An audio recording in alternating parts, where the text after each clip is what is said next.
This is Nick. This is Jack. And this is Snacks Daily. It is Thursday, the new Friday, October 28th. Today's pod's a T-bone. It's the best one yet. Apocalypse, day 3.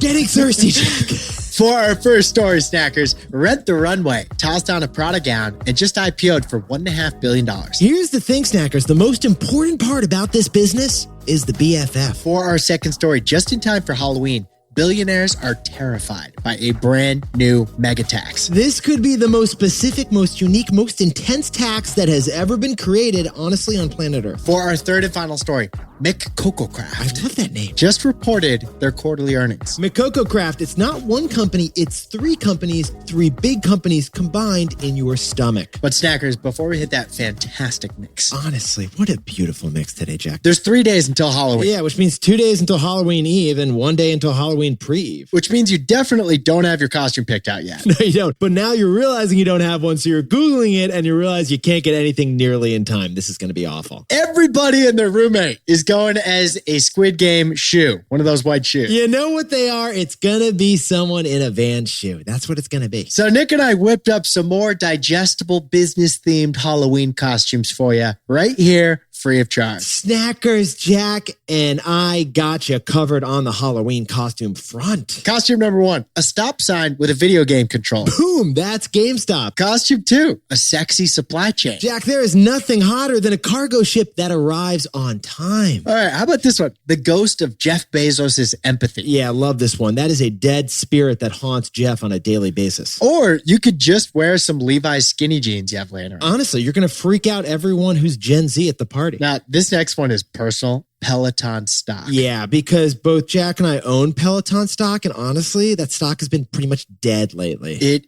is dead in my portfolio. I'm checking the pulse. Jack, no pulse on the Peloton stock. No pulse. All right, we got a couple more for you here. You could dress up as Facebook's Ray-Ban glasses. Because honestly, that is going to scare everyone you see. Or you could just copy the costume your buddy is wearing right next to you. Call it a zucking. There you go. And then collect more candy than your buddy does. And not share any of that candy. Snackers, tweet us your business-themed Halloween costume at Robin Hood Snacks. At Jack Kramer, at Nick of New York. We want to see your costumes, but we want to see your costume ideas first. The 4 best ideas, that's going to be the intro of tomorrow's pod.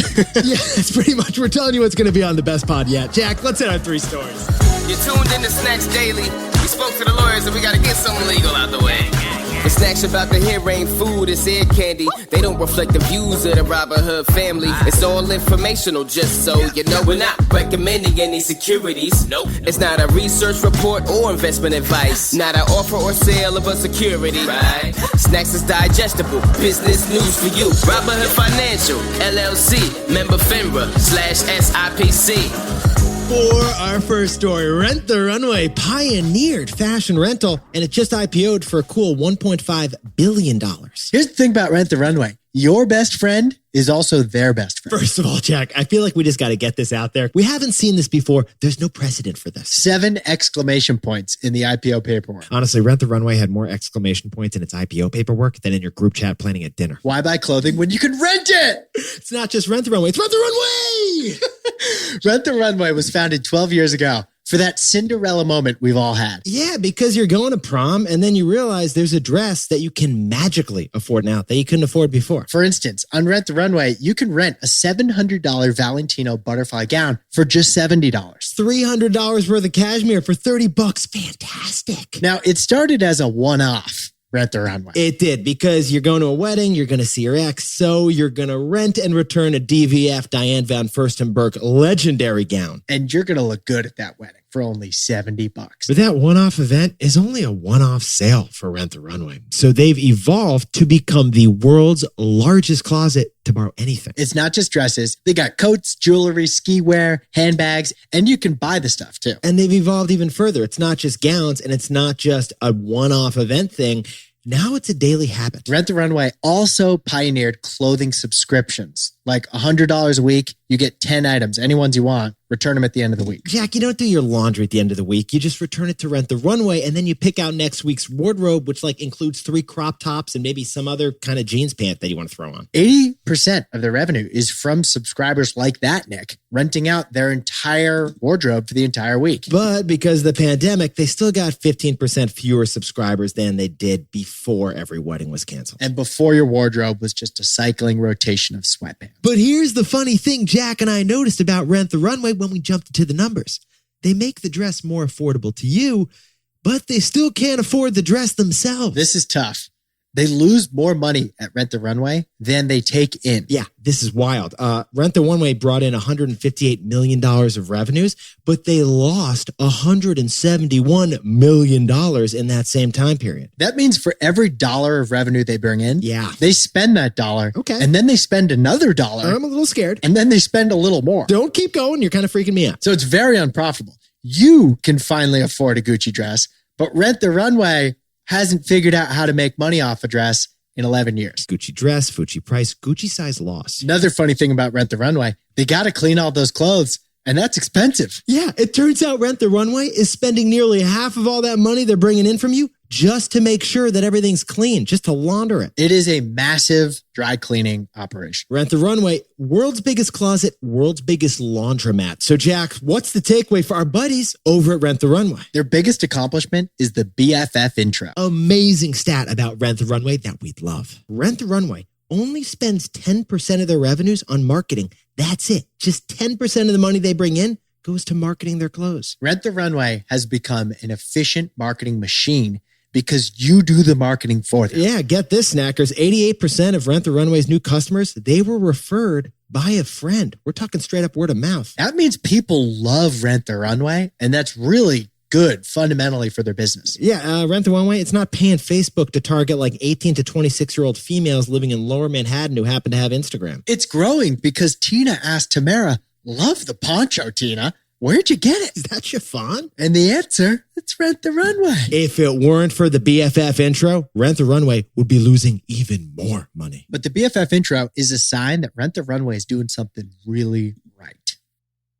For our second story, the first ever American billionaire tax is close to becoming a reality. Unrealized gains is the word of this story. Yeah, as in unrealized gains, very realized pains. Snackers, the Senate and the House are racing to iron out details of how to pay for Joe Biden's Build Back Better bills. And here's the thing. Some crucial Democratic senators have refused to raise taxes or to vote to raise taxes as part of this plan. So Democratic leadership pivoted to create new taxes. Instead of raising taxes, this is a proposal to create an entirely new tax from scratch. How can I raise that tax? It didn't even exist before. Well, they came up with 2 ideas, and the first one's pretty simple. A new 15% minimum income tax on corporations. Pretty straightforward. But the second new tax idea is much more complicated. The billionaire tax. Now, typically, individuals like you and us, we're paying income taxes to the federal government. You got to do it. Income taxes. Gertrude, what'd your W-2 say they got paid last year? Multiply it by X%. That's what you owe the federal government. But on Monday, we all saw the wild headlines related to Mr. Elon Musk. It had nothing to do with his income,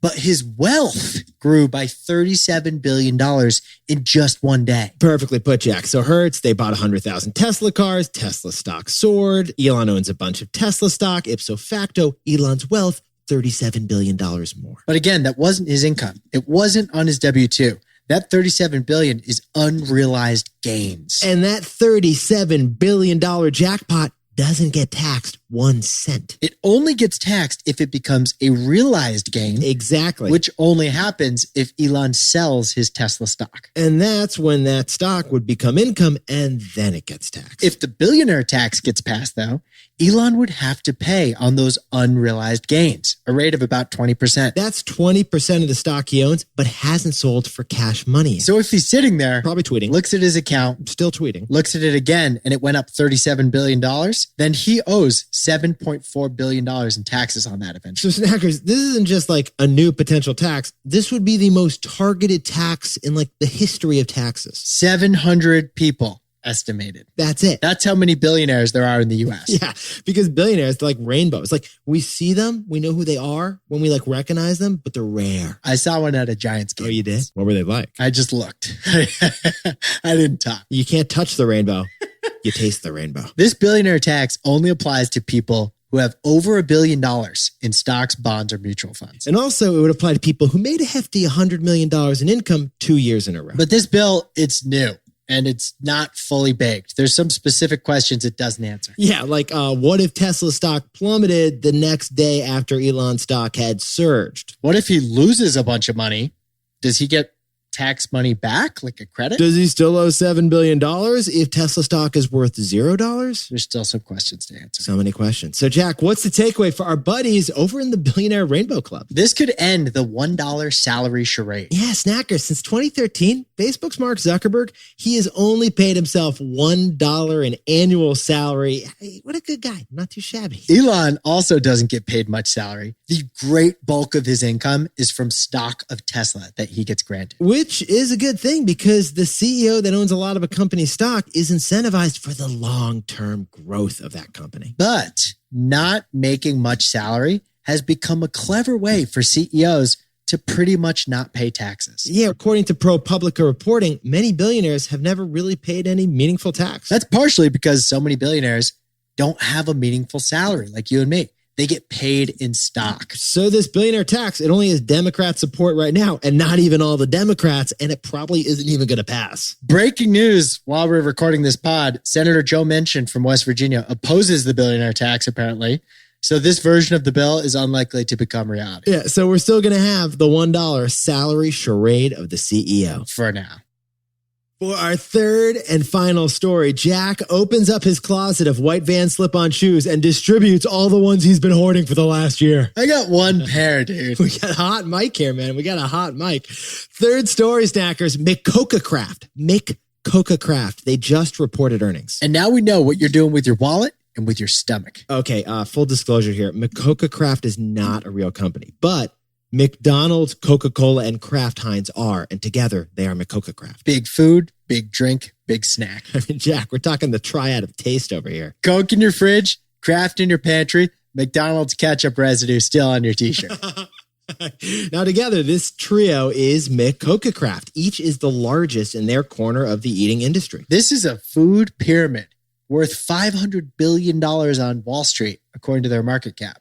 And they all reported earnings yesterday on the same day. And here was the theme of all three of their earnings. All three raised prices on your caloric intake. Not too shabby. Kraft Heinz raised prices on 2/3 of all the products they sell, from mac and cheese to aforementioned ketchup. McDonald's will keep prices up on Happy Meals 6% next year. Coca-Cola is going to keep prices up on Coke Zero indefinitely. Yeah, now that's not a surprise. That's not the new news, right, Jack? You know that there's a shortage of workers in this country. You know there's a shortage of supplies of everything, all because of the pandemic. But here's the surprise, we think. Here is the new news. All of us consumers are apparently okay paying more for everything. Yeah, because at all three of those companies in McCoca-Craft, sales rose. And for all three of those companies in McCoca-Craft, sales rose way beyond expectations. You'd think sales might have fallen because higher prices, we don't like higher prices. You'd think we might have bought fewer product. It was the exact opposite. Kraft Heinz, they even said that sales rose not because they sold more products than they usually do. They sold the same number of mayonnaise jars,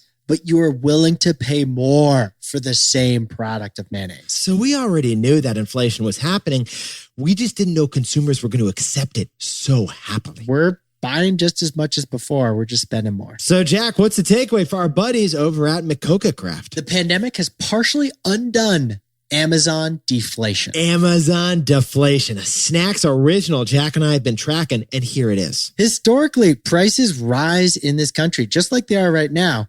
It's called inflation. It's been happening forever. Yeah, in the 40 years before Amazon existed, prices rose 4.5% on average every year across the United States. 4.5% was the inflation before Amazon. In the 23 years since Amazon, that inflation rate in the U.S. got cut in half just over 2% per year. Because Amazon introduced e-commerce, and e-commerce means comparison shopping, and that means lower prices, and that means not inflation. Before Amazon, if you were a hardware store, you could raise prices. And what were consumers going to do? You could go to the next town. Who wants to go to the next town to buy a hose because it was too expensive at your local hardware store? Yeah, on your horse and buggy, good luck. We believe the force of Amazon and the e-commerce it introduced has suppressed inflation in America until now. But the shocks of the pandemic have now changed that, and that is why you're happy to pay more for McCoca Craft.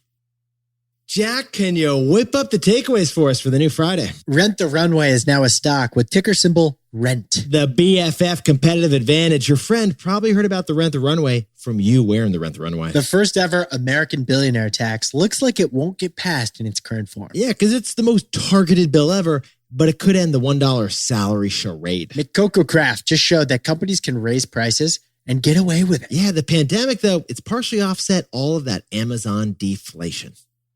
Now, time for our snack fact of the day. This one tweeted in by Darren Johns from lovely Marion, Indiana. This is about Marion, Indiana. Perfect timing, perfect place. When a person is released from the county jail in Marion, they are to receive, by law, $5 and a mule from the county. Yeah, if it sounds like an old law, it is an old law because there was an old law that was meant to help you start a new life outside of prison. I love the spirit of this law, and I'm kind of impressed it's still in the books. Yeah. But local enforcement doesn't enforce it. It's hard to find a mule these days. There's a shortage of mules. It's too bad. It's a great law. Snackers, you look fantastic today. Remember, if you got a Halloween costume idea, Jack and I want to hear your Halloween costume idea. Tweet at us at Robin Hood Snacks, Jack Kramer, and Nick of New York, or Insta DM us at Robin Hood Snacks, at T-Boy Jack, at Nick of New York. Remember, the ghost of Quibi is always a legitimate option. You do you. Enjoy your Thursday. We'll see you tomorrow. And before we go, happy 127th birthday to the New York City subway. And happy birthday to Winnie Tang in Queens, New York. And David D. down in Philadelphia. And Johnny Peach Barber. The Peach. From the great town of Brattleboro, Vermont. Sweet as a rose, fuzzy as a peach. Congrats to Bailey Pilot for getting a new job in New York City. And Sam just snagged a new job, probably logistics, down in Chicago. Jason just got a promotion in Sunnyvale, CA. He starts his new gig tomorrow. And Molly Brown bought that first home in Portland, Maine. Better have heating. Congrats to all of you and anybody else celebrating. Make it a T-Boy. Celebrate the wins. This is Jack. I own stock of Levi's and Amazon. Robinhood Snacks, newsletters, and podcasts reflect the opinions of only the authors who are associated persons of Robinhood Financial LLC and do not reflect the views of Robinhood Markets, Inc., or any of its subsidiaries or affiliates. They are meant for informational purposes only and are not a recommendation to buy or sell any security, cryptocurrency, or investment strategy in any account. This is not an offer or sale of a security, not a research report, and is not intended to serve as the basis for any investment decision. Any third-party information provided therein does not reflect the views of Robinhood Markets, Inc., Robinhood Financial LLC, or any of their subsidiaries or affiliates. All investments involve risk, including loss of principal, and past performance does not guarantee future results. Robinhood Financial LLC, member FINRA, SIPC. Not share any of that candy.